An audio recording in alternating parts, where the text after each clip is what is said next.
são dos nossos polinizadores mais eficazes. Vivem em cabanas de madeira, produzindo mel e cera. Atarefadas, benéficas e importantes para as necessidades da humanidade.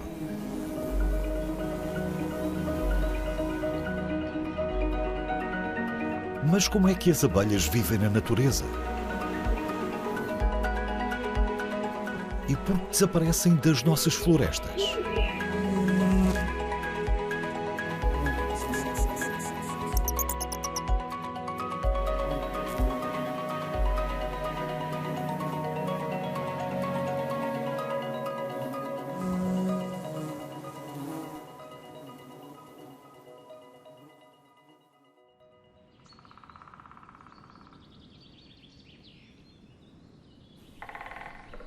Nas florestas escuras, as abelhas melíferas originais também eram escuras. Tinham um lugar especial, onde os petos bicavam no início da primavera. As atividades intensas dos petos eram boas notícias para as abelhas. As abelhas procuravam abrigo nas faias e o mais perto possível da copa para sua segurança.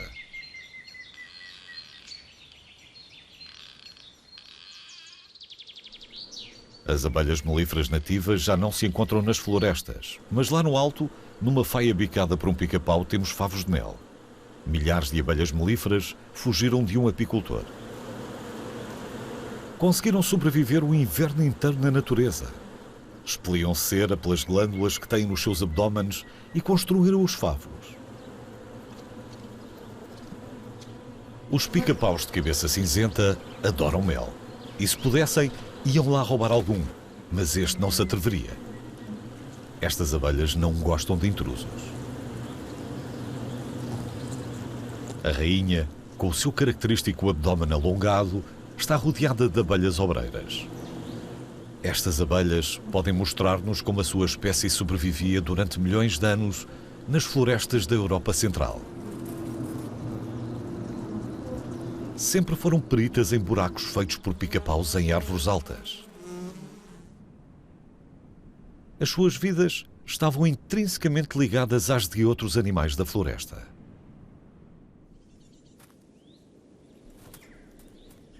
Os pica-paus são os seus vizinhos mais importantes. Estes carpinteiros da floresta constroem ninhos para si e para outras espécies. Os pica-paus pretos fazem os maiores buracos, quase sempre em faias.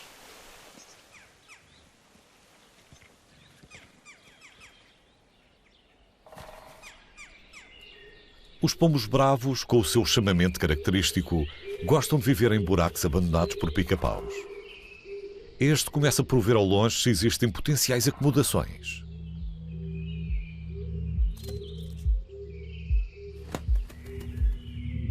E depois aproxima-se para ver melhor. Mas os construtores originais escolheram este sítio para constituir família.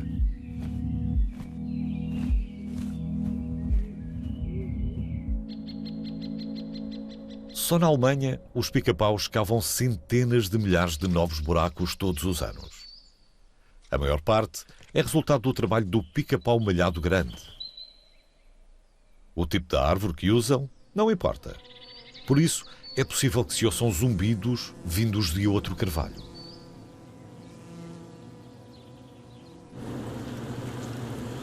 Um buraco feito por um pica-pau malhado grande é demasiado pequeno para uma colónia de abelhas. Mas se não houver outro maior, elas não se importam de se aninhar. Um chapim real também procura um lugar para fazer ninho. Este já está ocupado.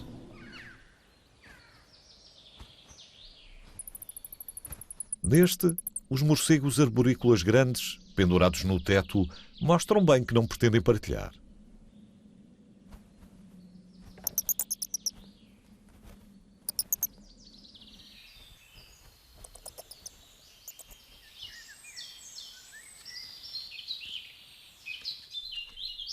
Já esta trepadeira azul conseguiu apoderar-se de um buraco de pica-pau vazio. Fecha a entrada com lama úmida para garantir que só ele consegue entrar.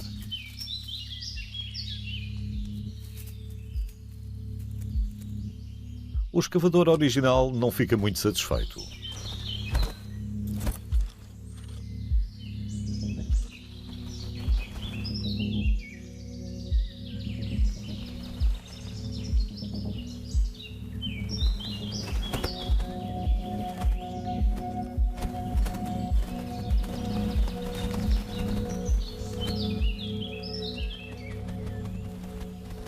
A luta que segue é suficiente para também incomodar os vizinhos. Quando a luta pelo espaço termina, a próxima prioridade é encontrar alimento. Em março, a floresta não tem muito para oferecer. As abelhas que estão na faia enviam batedoras para procurar alimento.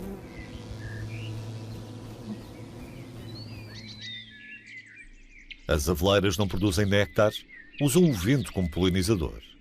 Mas as abelhas vêm na mesma até aqui. Recolhem pólen rico em proteínas sem polinizar os amentilhos.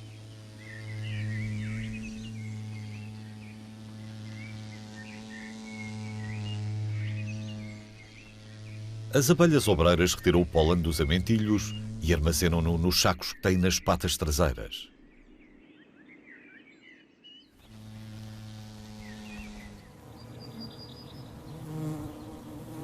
Quando regressam, estas obreiras forrageiras soltam o pólen. As abelhas obreiras que estão lá dentro armazenam os suprimentos.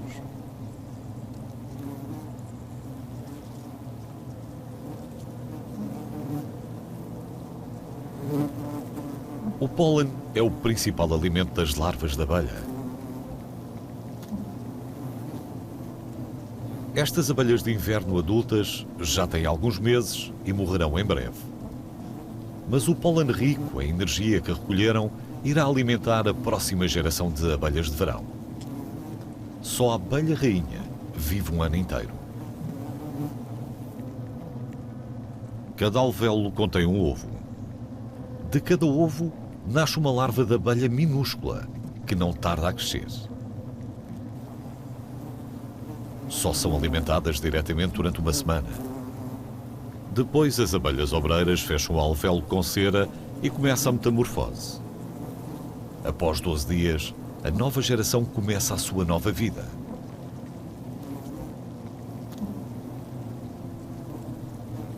As abelhas recém-nascidas estão cobertas de pelos finos e acinzentados que limpam e secam com esmero antes de começarem o seu trabalho na colmeia.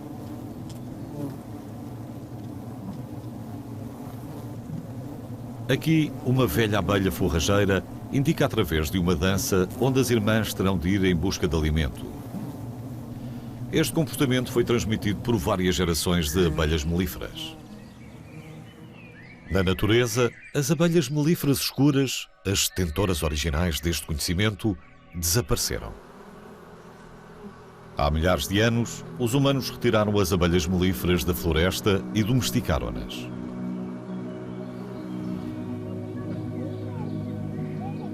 As abelhas tornaram-se numa mercadoria, sendo até comercializadas entre países.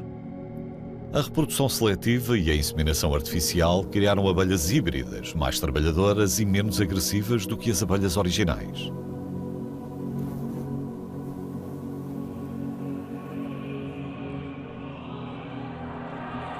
A década de 1970 traçou o destino das abelhas melíferas selvagens.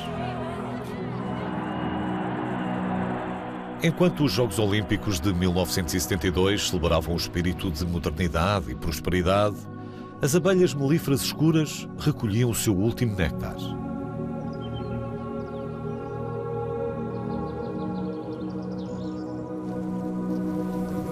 As abelhas nativas foram mortas de forma sistemática para não se cruzarem com as abelhas mais produtivas e domesticadas. Em 1975, quando a última colónia de abelhas nativas desapareceu, elas ficaram extintas na Alemanha.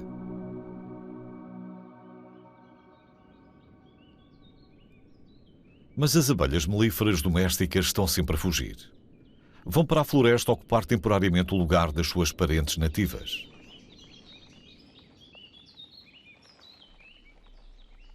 Primavera.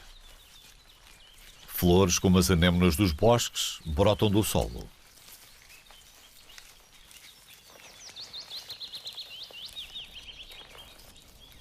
Abrem as suas folhas e mostram as suas flores.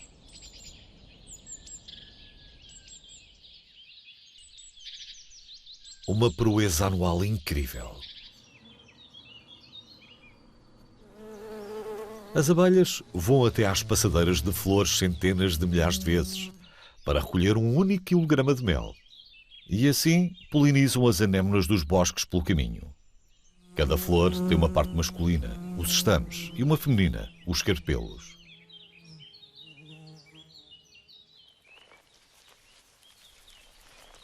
As anémonas dos bosques não têm muito néctar, mas outras flores da região têm de sobra. A Corydalis produz muito néctar, mas há um problema.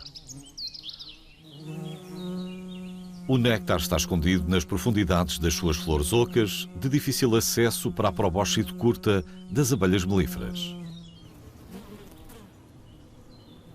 Com o pólen nas bolsas e o néctar no estômago, as abelhas forrageiras voltam à sua colmeia. Num dia, as abelhas obreiras conseguem recolher até 1 quilo de alimento. Regurgitam parte do seu néctar e passam-no às produtoras de mel.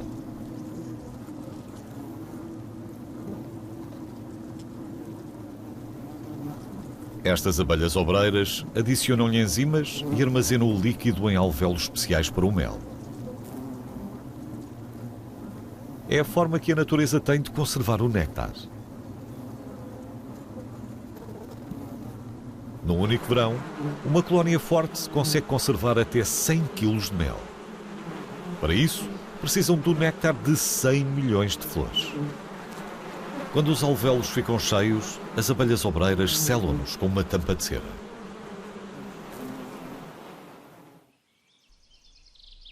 As abelhas não são as únicas a favorecer sumos doces. No início da primavera, quando as larvas de insetos ainda são poucas, muitos pica-paus degustam-se com alimento fora do comum. Um pica-pau malhado grande aproveita uma tília.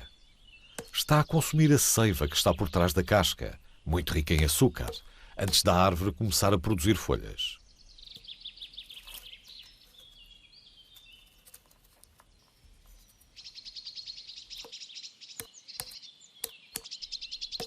Exposta ao ar, a seiva da tília torna-se espessa e passa a xarope.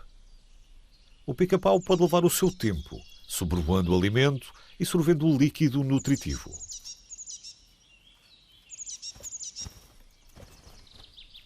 O chapim azul também é fã deste xarope tão doce e esgueira-se para roubar uma parte para si.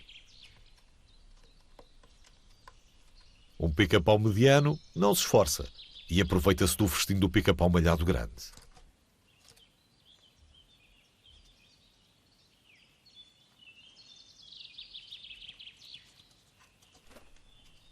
E estas aves bem precisam de energia. Estão na época de reprodução.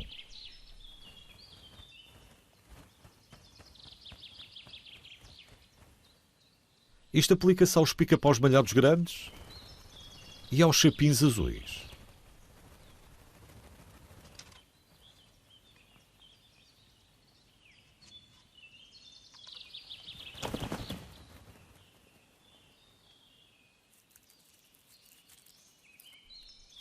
Alguns dos habitantes mais pequenos da floresta também aparecem para aproveitar o xarope de tília.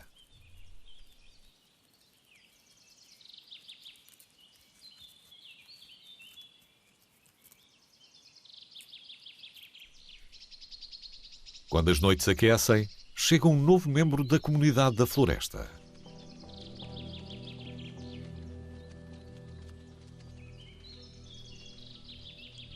Uma mariposa imperador tal recém-nascida, com as suas antenas semelhantes a plumas, agarra-se à casca ao abrir as suas asas. Em estado de pupa, passou um ano imóvel no sol da floresta, à espera das suas horas de vida como mariposa macho.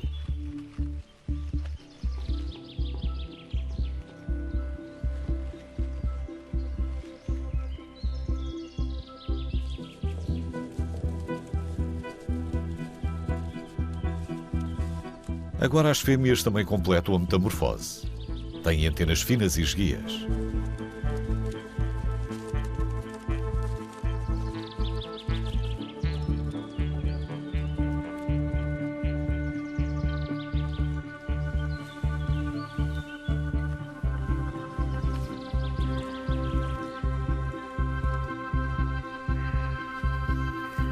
As mariposas imperador tal fêmeas disfarçam-se de folhas de faia secas e emitem um odor que atrai os machos. Isto explica as antenas mais desenvolvidas dos machos.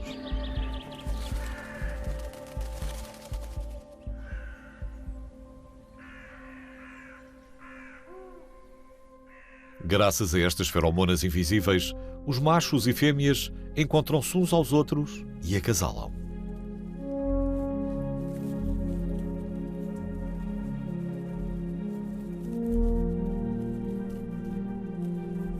Horas mais tarde, a fêmea põe os seus ovos e morre.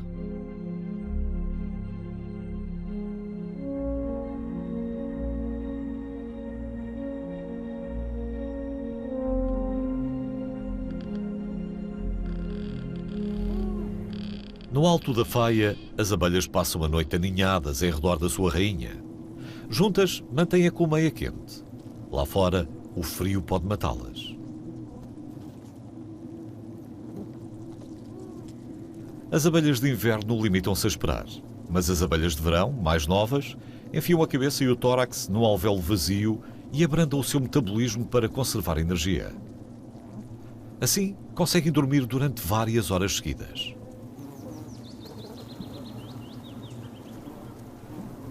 Ao amanhecer, as jovens abelhas estão descansadas e prontas para trabalhar.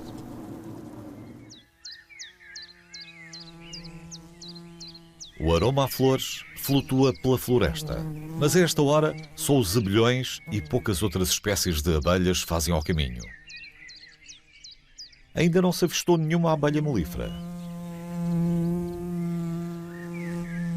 Os abelhões conseguem subir a sua temperatura corporal para os 38 graus centígrados, e é por isso que conseguem ser ativos nas horas mais frescas da manhã, como se pode ver nestas imagens térmicas. Quanto mais colorida for a imagem, mais elevada é a temperatura. Os abelhões são tão quentes que até aumentam a temperatura das flores que visitam, como estas pulmonárias. Outros polinizadores, como as moscas abelhas, esperam até a temperatura chegar a pelo menos 10 graus centígrados para se tornarem ativas.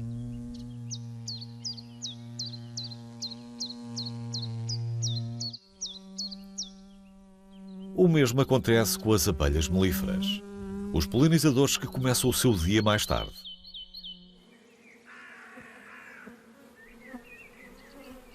Este apiário na orla da floresta tem 2 dúzias de colónias, 1 milhão de abelhas, que visitam 1000 milhões de flores todos os dias.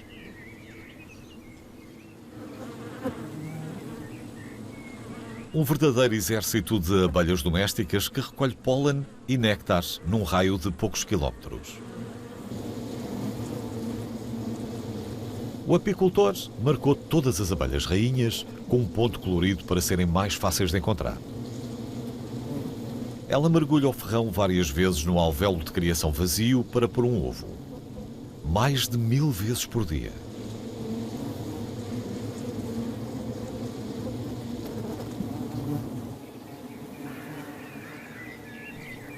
Às 3 semanas, as jovens abelhas de verão tornam-se guardiãs ativas, garantindo que nenhuma abelha estranha se infiltra na colmeia. É incrível a raridade com que irmãos se cruzam.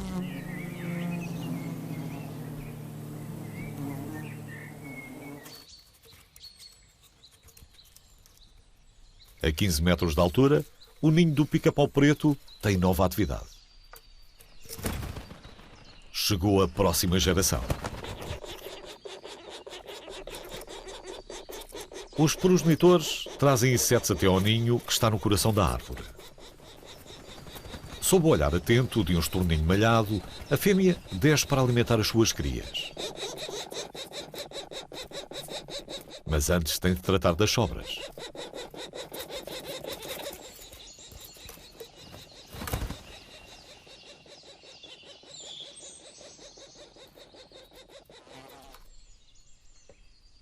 Os pequenos pica-paus estão sempre a exercitar as suas línguas. Em breve irão precisar delas para extrair larvas de insetos das fendas dos troncos. As flores iniciais desapareceram e há cada vez menos néctar na floresta, mas não tarda a surgir outra fonte de alimento.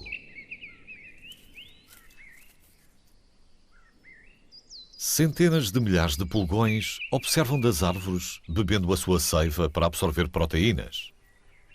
No processo, consomem muito mais açúcar do que aquele que conseguem digerir e expelem o excesso pelas traseiras. Cada pulgão expele uma gota a cada 2 horas. Em breve, a árvore está repleta de água com açúcar. Isto é irresistível para a borboleta poligónia e para o escaravelho arlequim de antenas compridas, que se costuma concentrar nas flores. O abelhão castanho lambe os excrementos de pulgão dos abetos das agulhas do pinheiro. Tal como as abelhas melíferas. Desde que haja pulgões, as abelhas encherão os seus favos com a urina recolhida e regurgitada. O resultado é mel da floresta.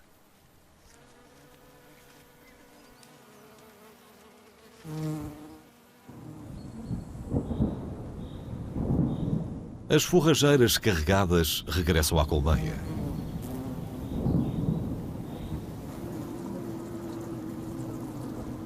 Depositam a molada que trazem consigo nos favos.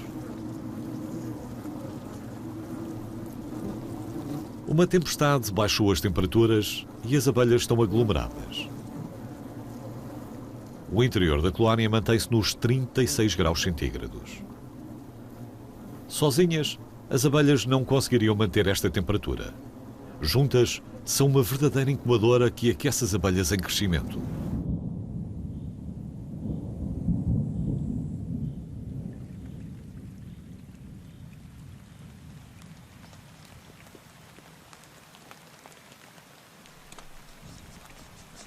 Já os pica-paus pretos não têm problemas com as baixas temperaturas.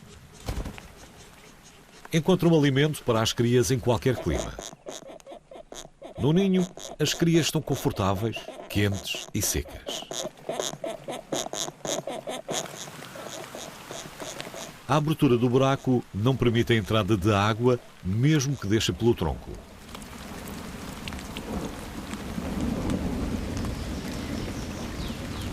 As florestas armazenam grandes quantidades de água que acabam por se evaporar através das folhas. Isto cria um microclima perfeito para plantas, fungos e animais. Agora, as aves estão atarefadas.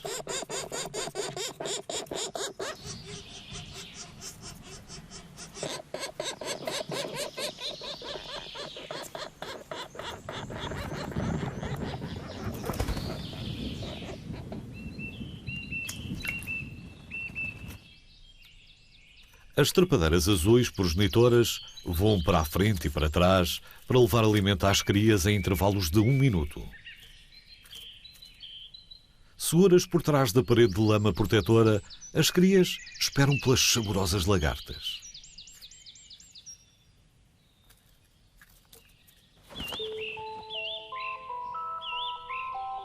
As lagartas de mariposa imperador tal percorrem a copa das faias.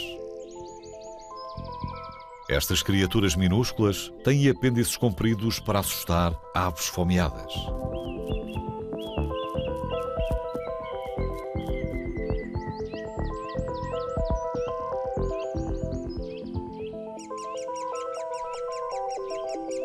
Há alimento para todos nestas florestas mistas. As crias do pica-pau malhado grande nunca se cansam de pedir mais. Uma cria está sempre de guarda à entrada do ninho, para que os progenitores fiquem por perto e continuem a trazer alimento.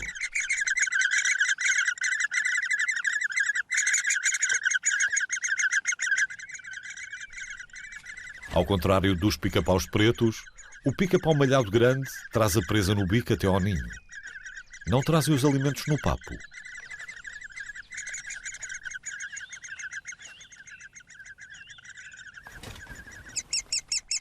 Agora é a vez da outra cria ficar de guarda.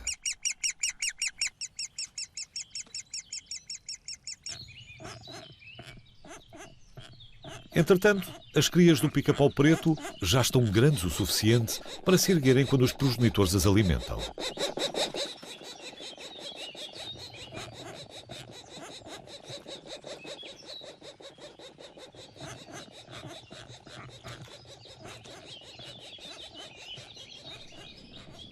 Está prestes a acontecer algo entusiasmante na zona da floresta que tem carvalhos. A colónia de abelhas prepara-se na sua colmeia superlotada. Há agora 50.000 abelhas obreiras neste ninho. Não há espaço para todas. A colónia cresceu demais.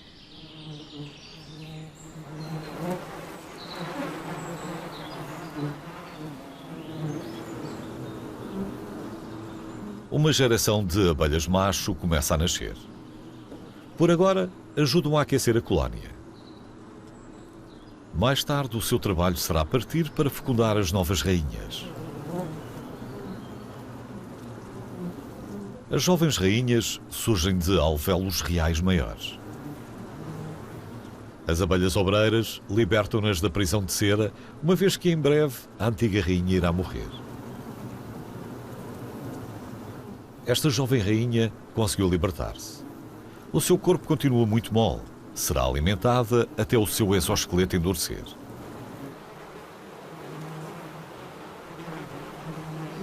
Agora, a antiga rainha reúne centenas de abelhas à sua volta.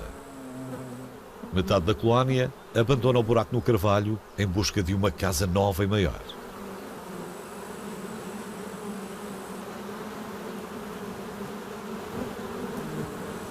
Reúnem-se num ramo na orla da floresta e as obreiras batedoras vão à procura de um novo lugar para a colmeia.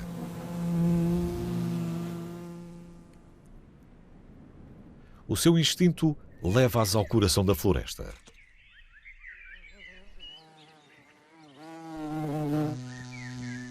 Algumas obreiras batedoras descobrem em simultâneo que este lugar está ocupado.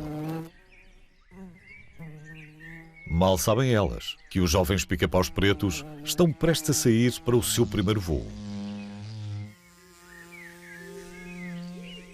Não tardam em descobrir outro buraco vazio no espesso tronco de uma velha faia.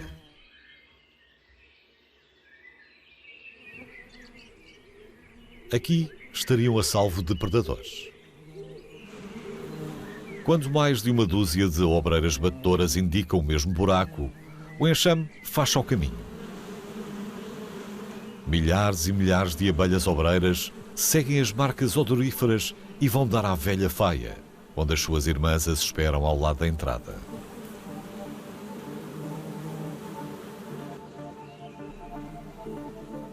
É um condomínio de luxo, numa localização privilegiada.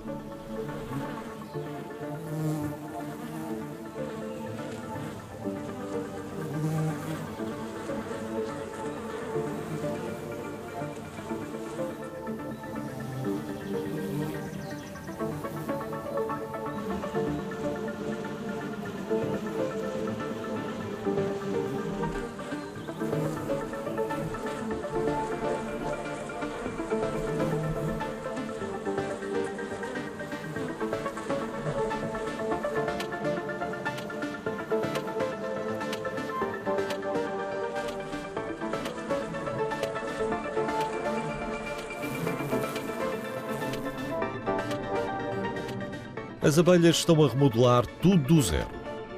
A construir favos de mel, a pôr os ovos, a recolher néctar, a criar uma nova colmeia.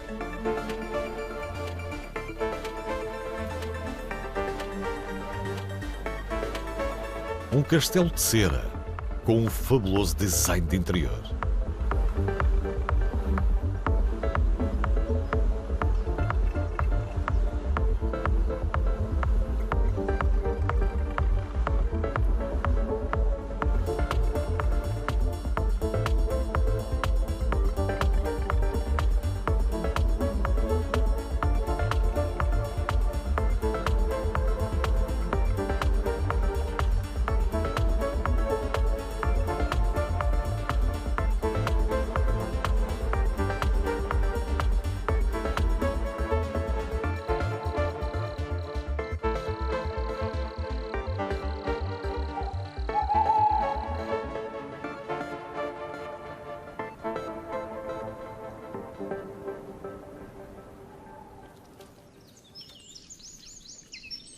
As cascas de ovo brancas no solo da floresta provam que o acasalamento do pombo bravo surtiu efeito.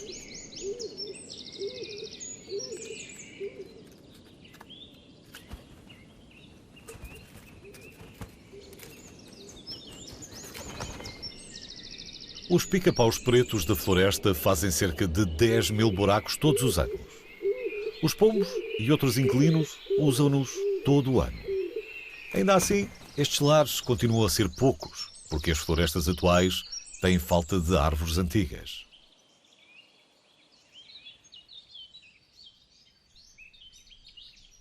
Todas as espécies têm os seus truques para fugir aos inimigos no ciclo de comer ou ser comido.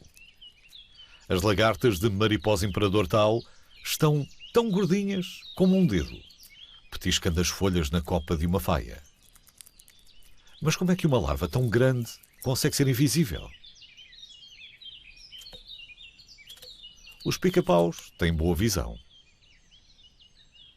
As lagartas de mariposa imperador tal desaparecem ao imitar o seu próprio alimento. Com 2 tons de verde, uma linha semelhante à nervura de uma folha no centro do corpo e ao ficarem muito quietas.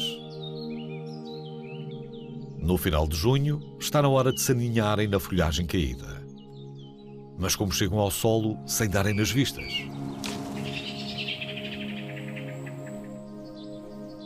Usam o lema fechar os olhos e saltar. O seu exterior protegido e as pilhas de folhas velhas protegem-nas do perigo.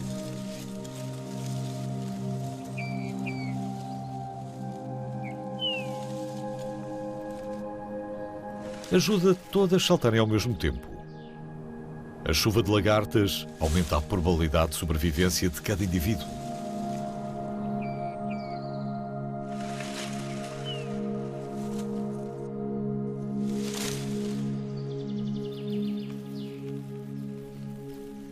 Cada uma encontra um esconderijo por baixo de uma folha no solo da floresta.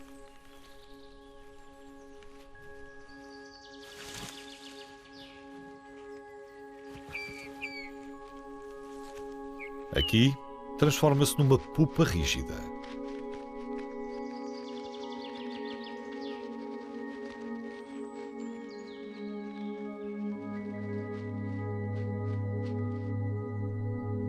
E assim ficará, escondida dos olhos alheios até abril.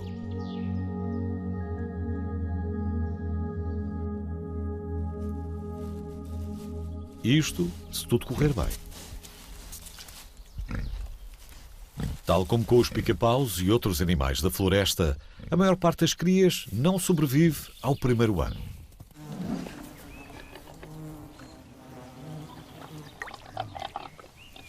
Em julho, o calor começa a sentir-se. As abelhas levam a água dos charcos. Armazenam-na nas suas bexigas de mel, conseguindo transportar metade do seu peso até à colmeia. O enxame adaptou-se bem. Já nasceram outros milhares de abelhas obreiras. As abelhas forrageiras distribuem a água pela colmeia. Esta evapora e arrefece o interior quando a temperatura ameaça subir para lá dos 38 graus.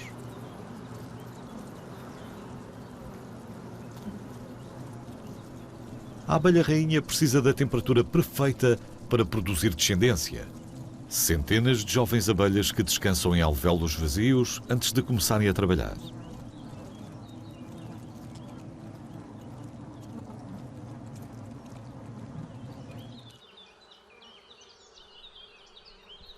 Mas por que não há mais destas árvores com abelhas na floresta? Os humanos tinham tanto medo de que as abelhas melíferas selvagens acasalassem com a espécie doméstica e pacífica que as eliminaram.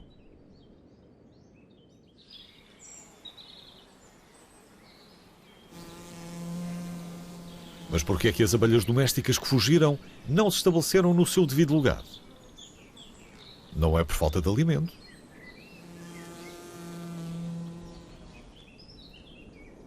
As abelhas forrageiras das faias enchem-se de néctar das tílias. Dão o néctar às abelhas que alimentam as larvas. Tudo corre na perfeição. Mas há qualquer coisa errada. Um ladrão de mel instalou-se.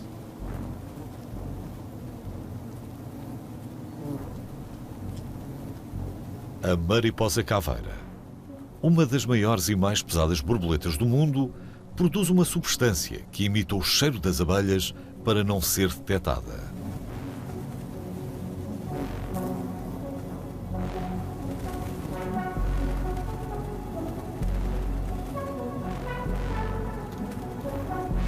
A mariposa caveira é especialista em roubar mel. A sua proboscide tem o formato errado para sugar néctar das flores.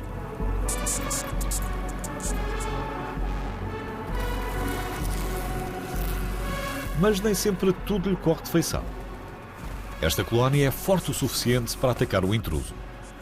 Se picarem a mariposa várias vezes, o seu destino fica traçado.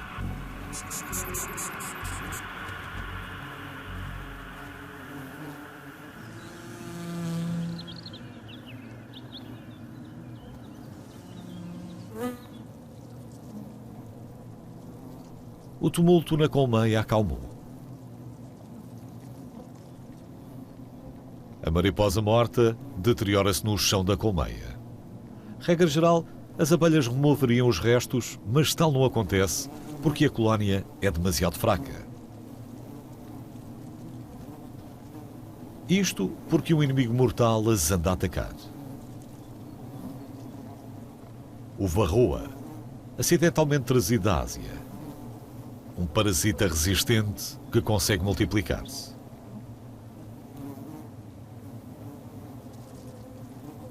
As abelhas não parecem cientes do problema e não conseguem encontrar forma de se livrar dos parasitas.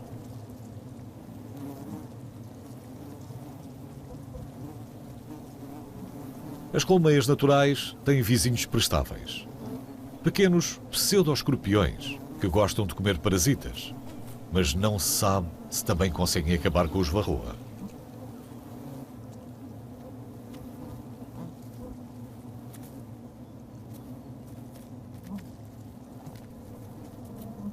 Os parasitas invasores são transmissores de doenças. Enfraqueceram tanto a colónia que esta já não consegue manter a sua temperatura. Os favos de mel vazios falam por si. Para sobreviverem ao inverno nesta árvore, as abelhas têm de produzir pelo menos 30 kg de mel.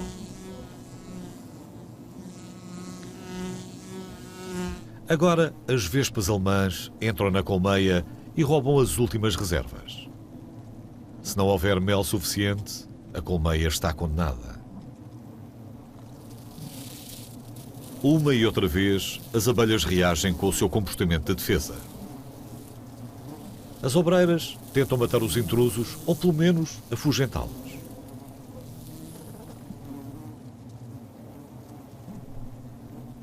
Mas a colónia, outrora forte, está a ficar cada vez mais fraca.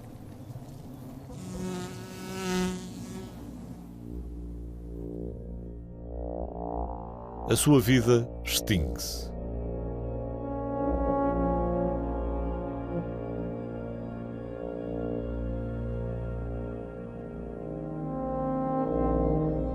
O milagre da colmeia tem de abdicar do seu lugar no tronco.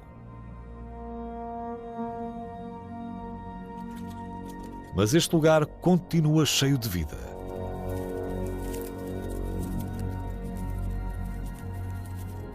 Não tarda até novas espécies ocuparem este lar abandonado. Alguns por pouco tempo. Outros vieram para ficar.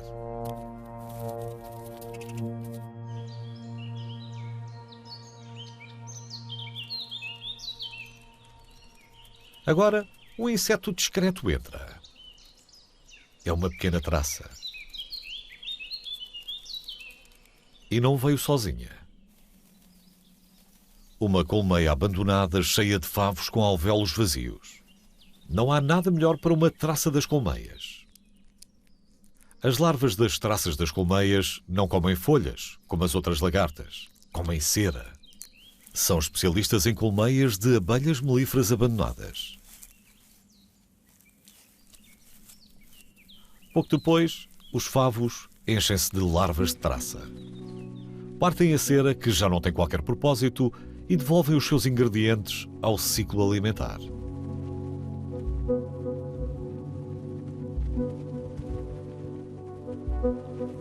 Os favos transformam-se em casulos com aroma a mel, onde as lagartas se transformam, primeiro em pupas e depois em traças.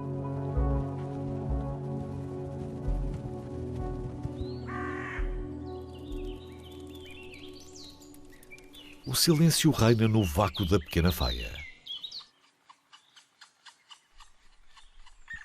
Não tanto na casa da árvore dos pica-paus pretos.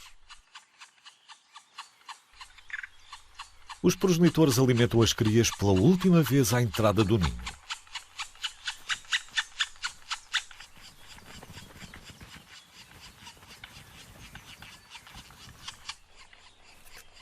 Agora a vida começa para as crias.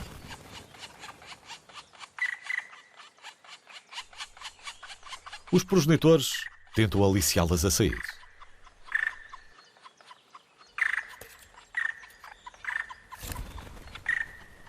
Embora as crias nunca tenham usado as asas, conseguem voar desde o primeiro momento.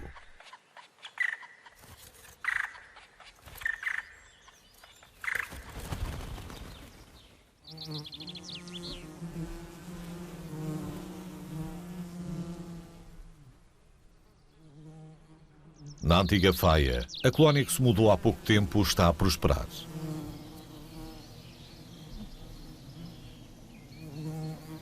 Conseguiram acumular 50 quilos de alimento para o inverno, armazenados até ao teto, fruto do trabalho de inúmeras abelhas forrageiras.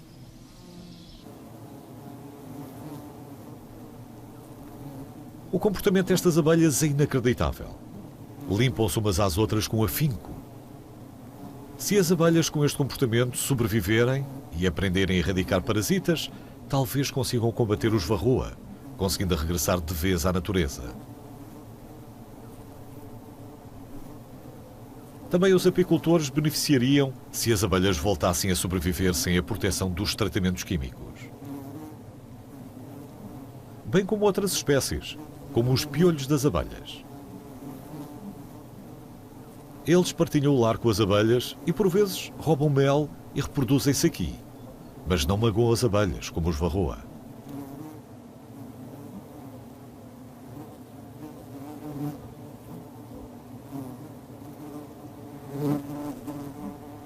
Quando os apicultores começaram a usar químicos para combater o varroa, o piolho das abelhas também desapareceu.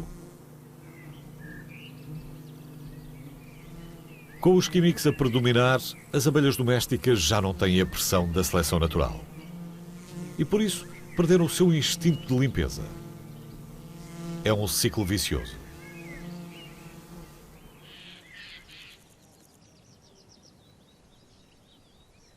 Numa clareira, uma pequena abelha silvestre descobre uma abelha melífera doméstica.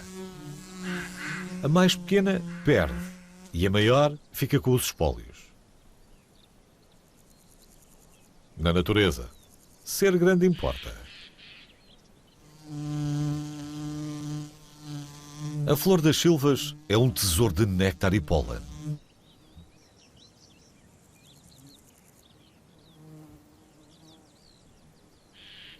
Os grandes afastam os pequenos. Bem, quase sempre. Por vezes, as abelhas melíferas competem umas com as outras. Mas num ecossistema saudável e diversificado, há alimento que chegue para as abelhas silvestres e abelhas melíferas domésticas. Tal como foi errado erradicar as abelhas melíferas escuras da floresta, seria errado falar mal das abelhas domésticas.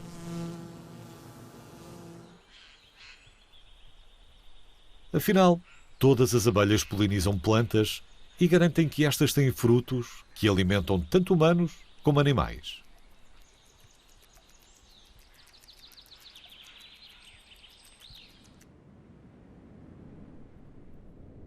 Para as abelhas na velha Faia, avizinham-se grandes mudanças. A partir de agora, a colónia depende apenas do que armazenou. As abelhas forrageiras já não são necessárias. Nasceu uma nova geração de abelhas de inverno que manterá a colónia viva e quente até à primavera. As jovens obreiras não perdem tempo a lidar com as abelhas de verão esgotadas, picando-as e atirando-as, vivas ou mortas, para fora da colmeia.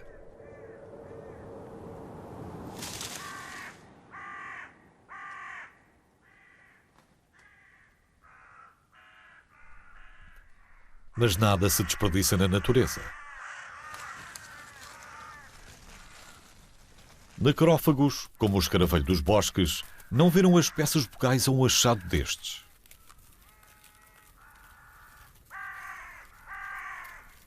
Algumas abelhas mortas ainda têm mel armazenado. Numa colmeia, dezenas de milhares de abelhas nascem e morrem por ano. Uma bela fonte de alimento.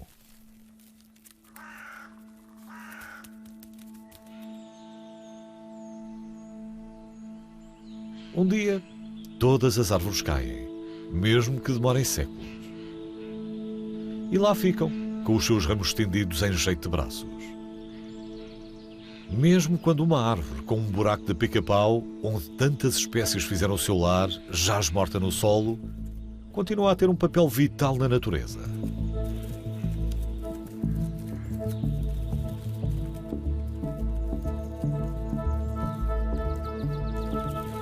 Várias criaturas minúsculas apoderam-se da árvore caída. O diplopode desliza até uma pequena fenda no tronco. Um esconderijo seguro é um achado para qualquer animal.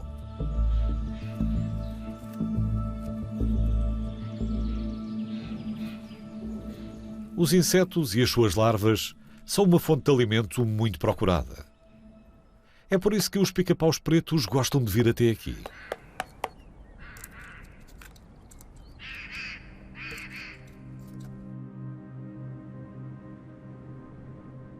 Pela primeira vez, a temperatura na floresta dos pica-paus desce abaixo de zero.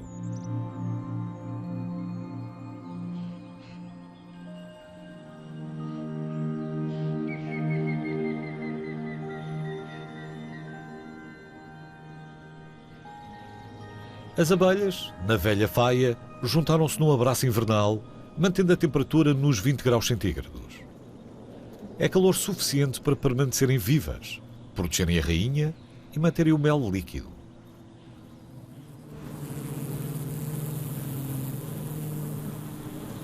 Conseguem aumentar a temperatura com o abanar rítmico dos músculos.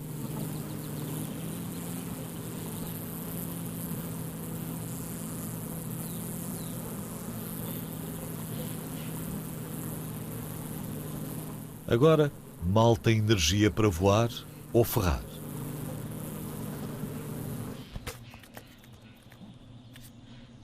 É a sua oportunidade. O pica-pau de cabeça cinzenta sabe que aqui há quilos de mel, mesmo que nunca tenha visto abelhas numa árvore ou na floresta. Até porque já não há muitas. Todas as crianças sabem que as abelhas melíferas são muito importantes para os humanos. Mas só agora começamos a reconhecer o seu papel em ciclos mais vastos. Sempre que um pica-pau de cabeça cinzenta rouba mel de uma velha faia onde as abelhas vivem, com os piolhos das abelhas e pseudo-escorpiões, a natureza continua, ou volta a estar, intacta. Aqui na floresta, onde as abelhas têm o seu mundo.